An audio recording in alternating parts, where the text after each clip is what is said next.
In 1571, the Yucatán public became sick to the plague. One man tracked down a plant and alongside others, drank it. The substance turned individuals blue and made them unequipped for taking in air. They immediately moved to the sea and made a civilization in the profound water, Talokan. One of the ones who ingested the plant had a child named Kukulkan. The child grew up to become leader of Talokan. At the point when Fen passed on, she requested to be covered on the land. Kukulkan drove a few gatekeepers up to the land where he saw a human progress. They went after the human progress to account for his mom's internment. One of the residents referred to him as Namor, signifying the kid without affection. Shuri works in her lab, making a solid attempt to make a fake hard-molded spice to use for her sibling and Wakanda's best, T'Challa, who is passing on from a disease. Ramonda gradually strolls into the lab, declaring the Lord's passing. After a year, Wakanda is experiencing difficulty with different countries needing their Vibranium. The Dora Milaje discover French military men attempting to take from their station. Afterward, Ramonda converses with the assembled countries and uncovers the French's endeavor to take. She reminds the nations that despite the fact that the Dark Puma is gone, they will in any case battle. At a mining station, Americans mine in the sea utilizing a vibranium finder that was made by MIT understudy, Riri Williams. They utilize this to find vibranium in the sea. Abruptly they go under assault by Talokanals who don't need them taking their vibranium. The final helicopter of survivors is struck somewhere near Namor. In Wakanda, Ramonda and Shuri go to the water and grieve the year since T'Challa's passing.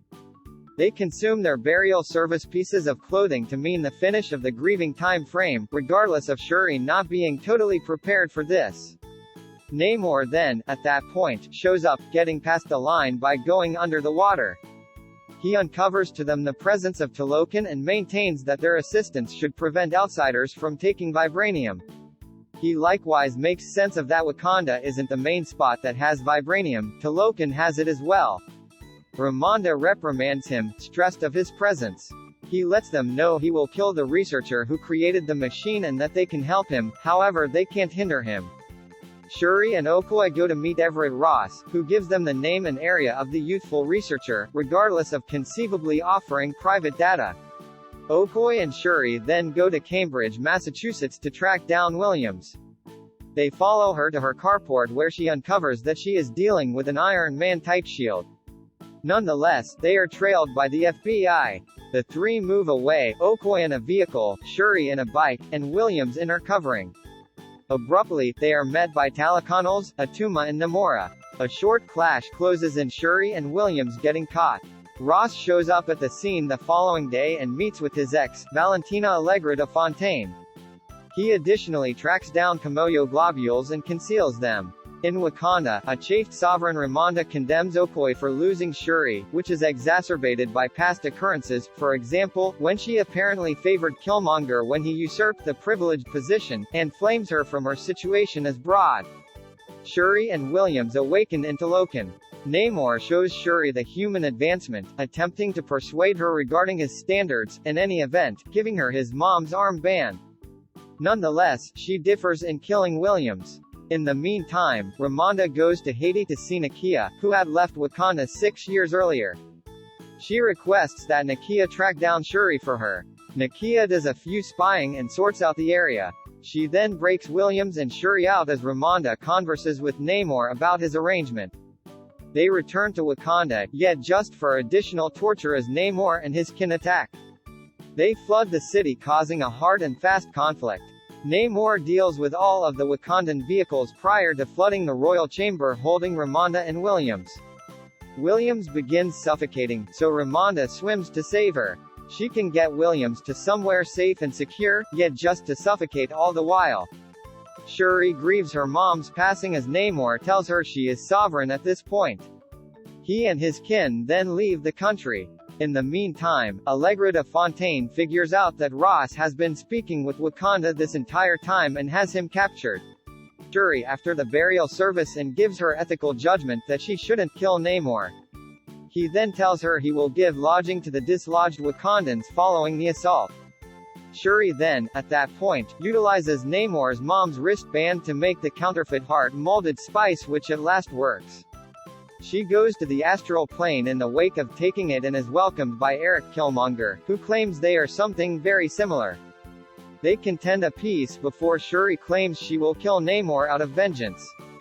Shuri awakens and makes herself a suit. She then drops into a gathering among M'Baku and the seniors as the Dark Puma. In readiness of the fight, Shuri and Williams understand that they could debilitate Namor by warming his body up to where it can't get oxygen. They then make a second Iron Heart shield.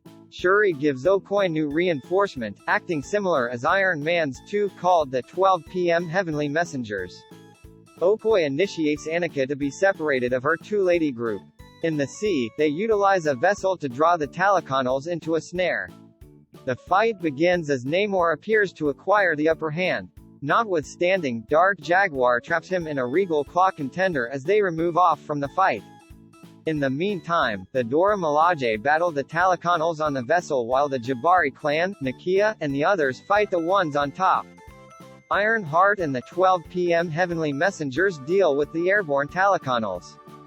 Dark Jaguar warms up the illustrious claw contender, debilitating Namor, yet he starts to break out with his lance. Dark Puma shoots an impact from her Vibranium gloves which detonates the entire boat, sending the two foes into the island beneath. The two battle some more until Namor spears Shuri. Be that as it may, rather than polishing her off, he is more stressed over getting to the water before he passes on. A harmed Dark Jaguar breaks free and gets before the limping Namor.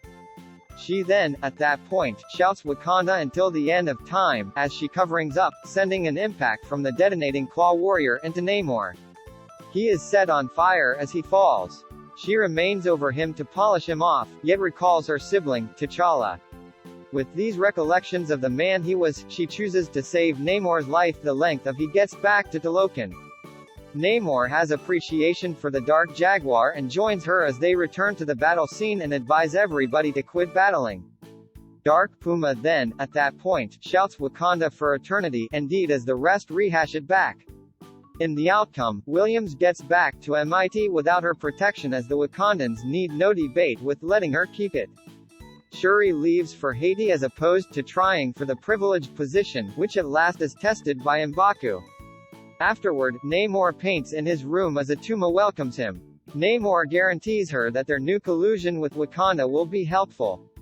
While heading to jail, Okoye breaks Ross out of guardianship. In Haiti, Shuri meets with Nakia prior to leaving for the ocean side where she consumes her memorial service stately robe in agreement to Ramonda's desires, permitting her to lament T'Challa at long last. In a mid-credits scene, Shuri discovers that Nakia and T'Challa have a child, Toussaint, who Nakia has been bringing up stealthily distant from the tension of the high position. Toussaint uncovers his Wakandan name as T'Challa.